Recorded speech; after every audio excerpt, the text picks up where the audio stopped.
আজ ৫ আগস্ট ঐতিহাসিক জুলাই গণঅভ্যুত্থান দিবস।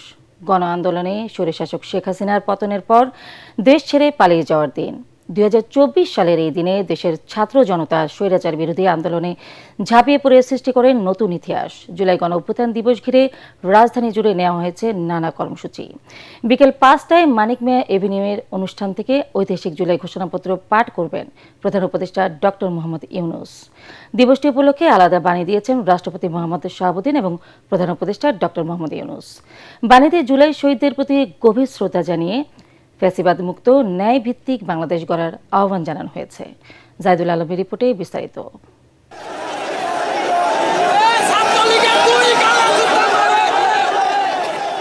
গণ অভ্যুত্থানের প্রথম বর্ষপূর্তি ৫ আগস্ট, ছাত্র জনতার ৩৬ জুলাই মঙ্গলবার। দেশের মানুষের ঐক্যের প্রতীক ঐতিহাসিক জুলাই গণ অভ্যুত্থান দিবস। ২০২৪ সালের এই দিনে ছাত্র জনতার নজিরবিহীন আন্দোলনের মুখে দেশ ছেড়ে পালিয়ে যেতে বাধ্য হন তৎকালীন প্রধানমন্ত্রী শেখ হাসিনা। ইতিহাসের পাতায় লেখা হয় বাংলাদেশের জনগণের বিজয়ের নতুন অধ্যায়। দিবসটি উপলক্ষে মঙ্গলবার জাতীয় সংসদের পাশে মানিক মিয়া এভিনিউতে আয়োজন করা হয়েছে দিনব্যাপী নানা অনুষ্ঠান।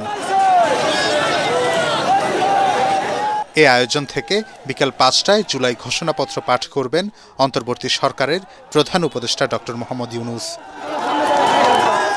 জুলাই গণ অভ্যুত্থান দিবস উপলক্ষে পৃথক বাণী দিয়েছেন রাষ্ট্রপতি মোহাম্মদ শাহাবুদ্দিন ও প্রধান উপদেষ্টা ডক্টর মোহাম্মদ ইউনূস। রাষ্ট্রপতি তার বাণীতে সুখী সমৃদ্ধ বাংলাদেশ গড়ে তুলতে ফ্যাসিবাদের মূলোৎপাটন করে জুলাইয়ের চেতনার পরিপূর্ণ বাস্তবায়নের তাগিদ দেন। একই সাথে জানান, জুলাই গণ অভ্যুত্থানে শহীদদের পরিবার ও আহতদের জন্য ন্যায় বিচার নিশ্চিতে রাষ্ট্র অঙ্গীকারবদ্ধ। তিনি আশা করেন, চলমান সংস্কার প্রক্রিয়ার মধ্য দিয়ে গণ অভ্যুত্থানের আশা আকাঙ্ক্ষা প্রতিফলিত হবে, গড়ে উঠবে ন্যায় ও সাম্যভিত্তিক নতুন বাংলাদেশ। অন্যদিকে প্রধান উপদেষ্টা ডক্টর মোহাম্মদ ইউনূস তার বাণীতে বলেন, টানা ১৬ বছরের স্বৈরাচারী অপশাসনের বিরুদ্ধে সম্মিলিত বিস্ফোরণ ছিল জুলাই গণ অভ্যুত্থান। পতিত স্বৈরাচার ও তার স্বার্থলোভী গোষ্ঠী এখনও দেশকে ব্যর্থ করার ষড়যন্ত্রে লিপ্ত থাকায় দলমত নির্বিশেষে সবাইকে একসাথে সেই ষড়যন্ত্র মোকাবেলা করার আহ্বান জানান তিনি।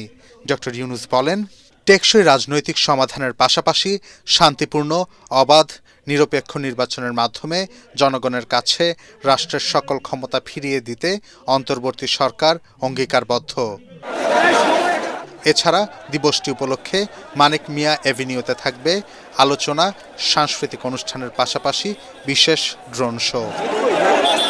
জাহিদুল আলম, এটিএন বাংলা।